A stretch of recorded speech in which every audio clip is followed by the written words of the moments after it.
What's up, everybody? It's your boy Rob Carpenter, and you tuned in to Music Theory for Gospel Musicians.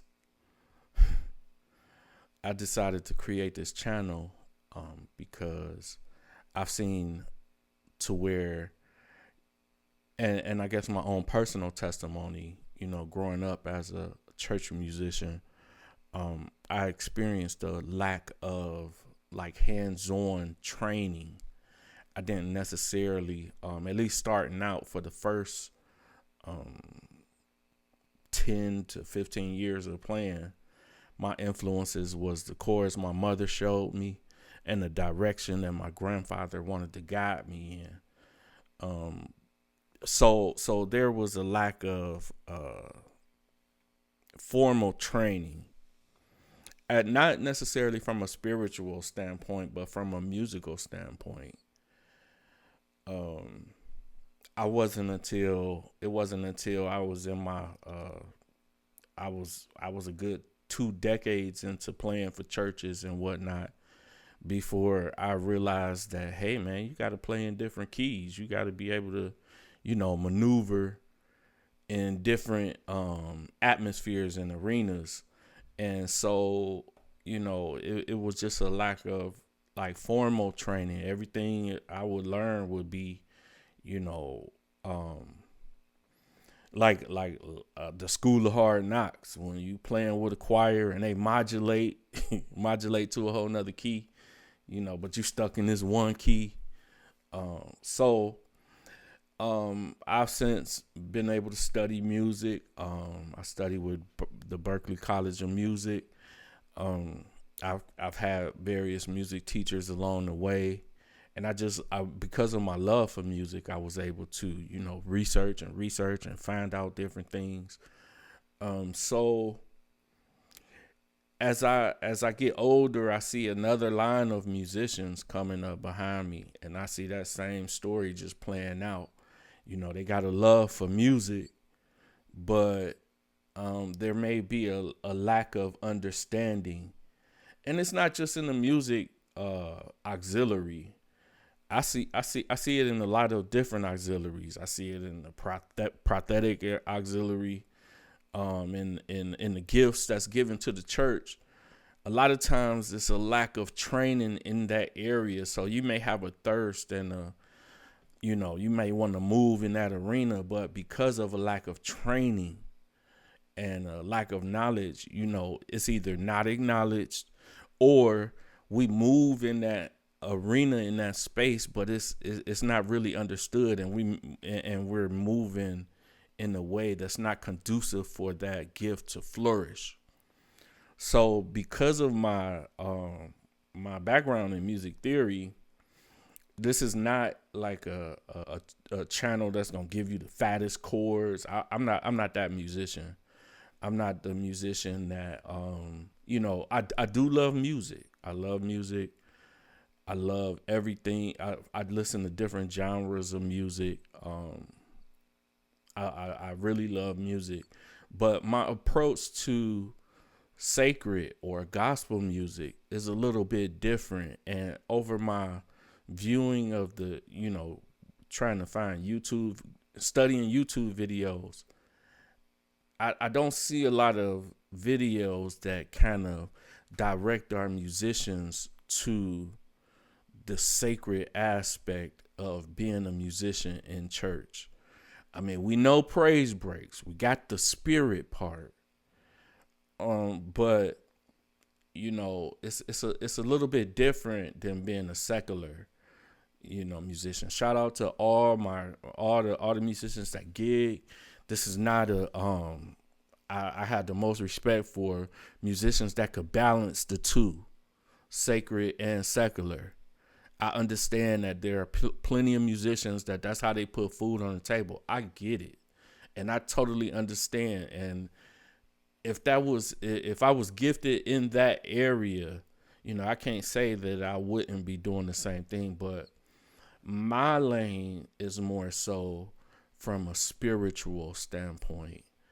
And let me just elaborate on that a little bit. secular and spiritual, the difference is, and this is just my opinion. When we're out, and I have done some secular engagements, and the difference that I've noticed is the showcase is more so about my gift, right? It's about, entertaining who's ever indulging in that gift, who's ever listening to me. It's about the entertainment aspect. It's about being a great showman. It's about, hey man, putting the fattest chords together. It's about all of that, and I applaud all of that. Spiritual, from a spiritual aspect, it's a little bit different. It's not necessarily about what I can do as a musician, but more so about creating an atmosphere conducive for the Holy Spirit to flow throughout that atmosphere. Now, that may call for a little bit louder, a little bit softer, or no music at all. That may call for, maybe not necessarily me hopping on the organ and, pulling all my drawbars out and just going full throttle. Now, I'm not saying it's not a place for that. But as a gospel musician, we have to be sensitive to what's going on around us, sensitive to the Holy Spirit, sensitive to that atmosphere, because, whether we believe it or not, and I will take any flack that comes my way, being a church musician, I think sometimes we take that a little bit too lightly. I think, when people come in off the street to a church service, or, even our young people, little, our young people that we bring to church, one of the first people that they see is that church musician. Now, that image that we as church musicians give off, that goes with that young person as they grow up. I remember being a young guy, maybe 8, 9, and I just glued to the guy on the organ. Music is a universal language, so that's not to take away from the word. We all go for the word, but music is a drawing factor.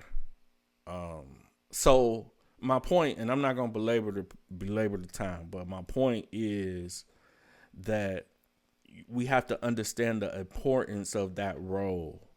So if I'm as a church musician, I come in, I'm coming off of a heavy night of partying.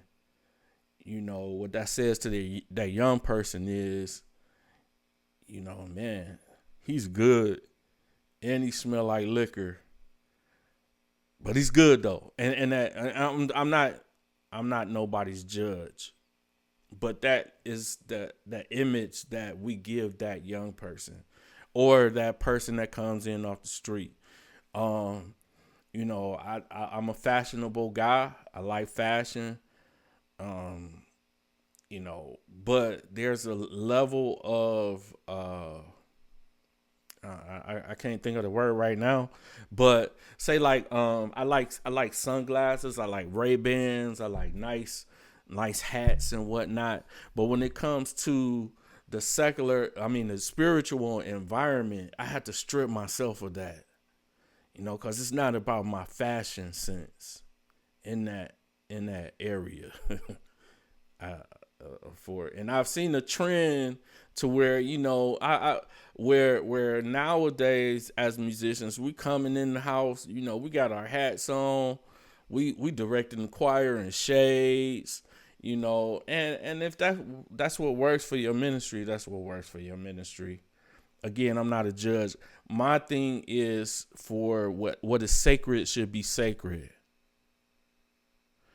What is where's the reverence in the environment that we are in? Now we can talk about we could talk about a whole lot of things. We could talk about pay. We could talk about, but I'm talking more so from a personal standpoint. You know, before I get into the music theory, this is my first approach. Before I show a note, this is a gift from God. We are offering that gift back to the Lord, right? We don't want to offer up just anything any kind of way.